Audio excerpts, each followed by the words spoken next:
ভারতীয় সেনার মার পড়তেই সমস্ত ভারত বিরোধীরা ময়দান ছেড়ে পালিয়েছে এবং মাত্র এক সপ্তাহে গোটা রাজ্য ঠান্ডা হয়ে গেছে। ওদিকে এর মাঝেই ভারত এমন এক কাণ্ড ঘটিয়েছে যা আমেরিকা, চীনের মতন দেশের চোখ কপালে তুলে দিয়েছে এবং ব্যাক টু ব্যাক একটা দুটো নয়, পুরো 232টার বেশি রকেট লঞ্চ করে এক নতুন রেকর্ড তৈরি করেছে। আর তার সাথেই কিভাবে ভারত মাত্র 2 বছরে বিশ্বের তৃতীয় শক্তিশালী দেশ হতে চলেছে এবং কেন ভারতীয় যুদ্ধবিমান তৈরি বন্ধের জন্য দেশের ভেতরেই একটা ভয়ঙ্কর ষড়যন্ত্র হচ্ছে, সবটাই জানবো আজকের এই ভিডিওতে। তবে তার আগে অবশ্যই আমাদের চ্যানেলটিকে সাবস্ক্রাইব করে আমাদেরকে সাপোর্ট করবেন। আমাদের প্রথম আপডেট রয়েছে ব্রিটেনকে নিয়ে। ব্রিটেনের ইকোনমি ধ্বংস হতে না হতে ওরা এখন ভারতের পায়ে আত্মসমর্পণ করে দিয়েছে। Recently British company Rolls Royce ভারতকে বড় অফার দিয়েছে। ওদের দাবি যে ভারত ওদের সাথে মিলে এমকার জন্য ইঞ্জিন তৈরি করুক, এর বদলে ওরা ভারতকে সম্পূর্ণ আইপি রাইটস বা ইন্টেলেকচুয়াল প্রপার্টি রাইটস দিতে রাজি আছে, যার ফলে এই ইঞ্জিনের ওপর ভারতের অধিকার থাকবে। ভারত নিজের ইচ্ছে মতো আরও শক্তিশালী ইঞ্জিন তৈরি থেকে শুরু করে বিশ্বের যে কোনো দেশে এই ইঞ্জিন রপ্তানি করতে পারবে এবং তার সাথে এই পুরো ইঞ্জিন ভারতেই স্বদেশীভাবে তৈরি করা হবে। আর খেয়াল করেন, ফ্রান্স, ইউরোপিয়ান ইউনিয়নের পর এখন ব্রিটেনও ভারতের সামনে সারেন্ডার করছে। যত ডলার শেষ হবে এদের ইকোনমি বরবাদ হবে। এর থেকে বাঁচার একমাত্র রাস্তা ভারত, আর ভারত ওদের তখনই সাহায্য করবে যদি ওরা ওদের টেকনোলজি ভারতের সাথে শেয়ার করে। এখন ফ্রান্স আর ব্রিটেন দুই দেশের মধ্যে লড়াই চলছে কে নিজেদের ইঞ্জিনের ডিল করবে ভারতের সাথে। সুবিধা হলো এর ফলে যে দেশ যত কম টাকায় বেশি টেকনোলজি অফার করবে ভারত তার সাথে যাবে। আমাদের নেক্সট আপডেট রয়েছে ইসরোকে নিয়ে। এটা আমি বলবো সবচেয়ে বেস্ট খবর। রিসেন্টলি ভারত সরকার পার্লামেন্টে রিপোর্ট পেশ করে, যার মতে 2015 থেকে 2024 সাল বর্তমান সরকারের আমলে ভারত শুধুমাত্র নিজেদের নয়, বরং ভারত ছাড়াও 34টা বড় বড় দেশের জন্য রকেট আর স্যাটেলাইট লঞ্চ করেছে এবং ইসরো এই বছরে 393টা বিদেশি স্যাটেলাইট লঞ্চ করেছে, যার মধ্যে আমেরিকার মতন সুপার পাওয়ার দেশের 232টা স্যাটেলাইট লঞ্চ হয়, ব্রিটেনের জন্য 83টা স্যাটেলাইট, সিঙ্গাপুরের 19টা, কানাডার 8টা, কোরিয়ার 5টা স্যাটেলাইট লঞ্চ করে। ওদিকে ইউরোপের কথা বললে লাক্সামবার্গ আর ইটালির 4টে করে মোট 8টা স্যাটেলাইট, জার্মানি, বেলজিয়াম, ফিনল্যান্ড আর ফ্রান্সের 3টে করে 12টা স্যাটেলাইট এবং তার সাথেই সুইজারল্যান্ড, নেদারল্যান্ডস, জাপান, ইসরায়েল আর স্পেনের 2টো করে মোট 10টা স্যাটেলাইট লঞ্চ হয়েছে। এছাড়াও অস্ট্রেলিয়া, ইউএই, অস্ট্রেলিয়া প্রত্যেকটা দেশের একটা করে স্যাটেলাইট লঞ্চ করে ইসরো। এবং সবচেয়ে বেস্ট পার্ট, ভারতের ভেতর এখন একটা পুরো ইকোসিস্টেম রয়েছে যারা কন্টিনিউয়াসলি দাবি করছে যে ভারতের মতন দেশের স্পেসে খরচ করা কি উচিত। তাদের জন্য এই রিপোর্টটা যে এই সমস্ত বিদেশি স্যাটেলাইট লঞ্চ করে ইসরো $134 মিলিয়ন বেশি ইনকাম করেছে। আর শুধু তাই নয়, ইসরো একমাত্র একটা সংস্থা যারা ভারতের বেস্ট ইনভেস্টমেন্ট। ইসরো চিফের দাবি যদি ভারত সরকার ওদের ওপর 1 টাকাও খরচ করে তার বিনিময়ে ইসরো 2.5 টাকা ভারতের ইকোনমিতে ফিরিয়ে দেয়।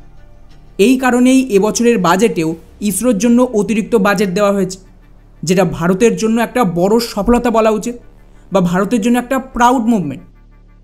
যাই হোক, আমাদের পরবর্তী খবর বায়ুসেনাকে। এটা খুবই চিন্তাজনক বিষয়। রিসেন্টলি বায়ুসেনা প্রমুখ নিজে এটা স্বীকার করেছে যে হ্যাঁ, তেজাস বিমান বারবার ডিলে হওয়ার কারণ হলো প্রতিবার শেষ মুহূর্তে বিমানের প্রোডাকশান চালু হওয়ার আগে এতে নতুন করে পরিবর্তন করতে চেয়েছিল বায়ুসেনা, যার ফলে এটা অনেকটাই ডিলে হয়েছে। আর যদি আপনাদের মনে থাকে, আমি অলরেডি বহুবার এটা বলেছি যে সেনার ভেতরে একটা ইকোসিস্টেম কাজ করছে, স্পেশালি রিটায়ার্ড অফিসাররা রয়েছে যারা স্বদেশি হাতিয়ার এগোতে দিতে চায়। যেহেতু ভারত সরকার এখন বিদেশি হাতিয়ার আমদানির ওপর ব্যান লাগিয়ে রেখেছে, তো এই লবি কী করছে, নতুনভাবে দেশীয় প্রজেক্ট যেগুলো হচ্ছে তাকে ডিলে করাচ্ছে। উদাহরণ হিসেবে আর্মির ATGS আর্টিলারি সবচেয়ে বড় উদাহরণ, যে এই আর্টিলারি সেনাতে সামিল করার সময় হচ্ছে, শেষ মুহূর্তে নতুন কোনো অফিসার এসে এতে নতুন কিছু আপগ্রেডের কথা বলছে আর তারপর নতুন করে এই আপগ্রেড করার পর আর্টিলারির টেস্ট হচ্ছে এবং এই করার চক্করে এই আর্টিলারি সেনাতে সামিল করা যাচ্ছে। অথচ আর্মেনিয়ার মতন দেশে এই আর্টিলারির ডেলিভারি হয়ে গেছে, কিন্তু নিজের দেশের সেনাতেই আর্টিলারির কমতি রয়েছে। আর শুধু তাই নয়, যদি আমি তর্কের খাতিরে ধরেও নিই যে হয়তো এতে আপগ্রেডের প্রয়োজন আছে, তাহলেও সেটা তো একবারে করা উচিত, কিন্তু করছেন। এমনকি অন্যদিকে এর কাউন্টারে বিদেশি হাতে, যেমন ধরুন আমেরিকার কানাডার যে স্ট্রাইকার ভেহিকেল রয়েছে, যেটা সবচেয়ে জঘন্যতম ভেহিকেল, ইসরায়েলের সেনা তো রিজেক্ট করে দিয়েছে, সেটার ওপরেও সেনার ইন্টারেস্ট রয়েছে। কিন্তু 2017 সাল থেকে আমাদের দেশীয় প্রযুক্তিতে তৈরি টাটা ক্যাস্টেলের অর্ডার ঝুলিয়ে রেখেছে। এর টেস্ট যেন কিছুতেই শেষ হচ্ছে। আর ফাইনালি গত কয়েকদিন আগে আমেরিকার এই স্ট্রাইকার ভেহিকেল লাদাখের টেস্টে ফেল হয়েছে। তো এটা অস্বাভাবিক তো নয় যে কিভাবে বিদেশি ইনফ্লুয়েন্স আমাদের সেনাকে ভেতর থেকেই দুর্বল করার চেষ্টা করছে, যাতে ভারত কোনো দিন আত্মনির্ভর হতে না পারে। আর ডেফিনেটলি এই সব কিছুতে ভেতরের লোকজনও সামিল রয়েছে। এবারে নেক্সট আপডেট খুবই মজাদার। সেনার ডান্ডা পড়লে কিভাবে বড় বড় হুনু বাদর নাচ নাচে তা হাড়ে হাড়ে টের পাচ্ছে কুকি আতঙ্কবাদীরা। মণিপুরের রাষ্ট্রপতি শাসন জারি করার পর আমাদের গৃহ মন্ত্রণালয় একটা নিয়ম পাশ করে ফ্রি মুভমেন্টে না, যার আন্ডারে গোটা মণিপুরে মৈথিরাও কুকিদের এলাকায় যেতে পারবে এবং কুকিরাও মৈথিদের এলাকায় যেতে পারবে। এত বছর এই কুকিরা সমস্ত পাহাড়ি এলাকা দখল করে রেখেছিল এবং হিন্দু মৈথিরা ওই সব এলাকায় যাওয়ার অনুমতি পেত না।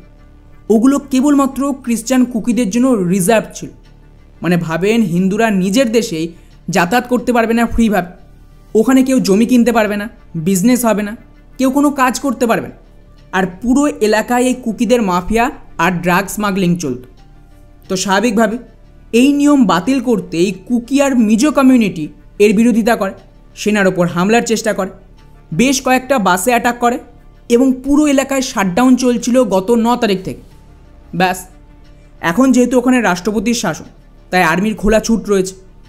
বেশ কিছু ভিডিও ফুটেজও এসেছে, হয়তো আপনারা দেখে থাকবেন যে কীভাবে এই কুকিদের জামাই আদর দিচ্ছে ভারতীয় সেনা।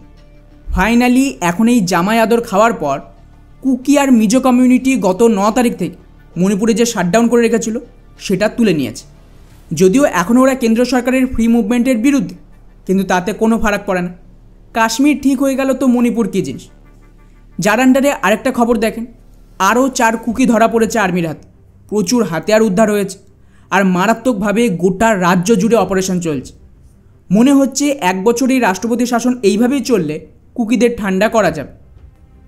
ফাইনালি আমাদের শেষ আপডেট রয়েছে ভারতের ইকোনমিক নিয়ে। এটা বিরাট বড় একটা পজিটিভ খবর যে ভারত এই গ্লোবাল ক্রাইসিসে একমাত্র দেশ যারা লাগাতার গ্রো করছে। হালেই আমাদের বিদেশি মুদ্রা ভাণ্ডার ব্যাপকভাবে বাড়তে শুরু করে দিয়েছে এবং তার মাঝেই মর্গ্যান স্ট্যানলির রিপোর্ট চলে এসেছে। ওরা দাবি করছে যে 2028 সালের অনেক আগে ভারত বিশ্বের 3য় শক্তিশালী দেশ হয়ে যায়। এই মুহূর্তে গোটা পশ্চিমা বিশ্বের সমস্ত ইকোনমি স্ট্রাগল করছে। ব্রিটেনের মতন দেশের যে ইকোনমি সেটা তো নেগেটিভে চলে গেছে। জার্মানি, ফ্রান্স, এমনকি আমেরিকার অবস্থা খুবই খারাপ। সেম অবস্থা চীনের সাথে হচ্ছে। আর আমি এটা বহুবার বলেছি, ডলারাইজেশনের কারণে গোটা ইউরোপ ডুববে, আমেরিকার ইকোনমি প্রায় অর্ধেক হয়ে যাবে, আর চীনের এই পুরো ইন্ডাস্ট্রি মানে এই ম্যানুফ্যাকচারিং হাবের যে স্ট্যাটাস সেটাও চলে যাবে। অর্থাৎ ডলারের দমে যা যা তৈরি হয়েছে গত 50 বছরে সব শেষ। ভারত একমাত্র দেশ যাদের ইকোনমি পপুলেশনের ওপর বেস, ডলারে না। তাই আমাদের মিনিমাম হিট হবে আর ইকোনমি মোটামুটি স্টেবল থাকবে।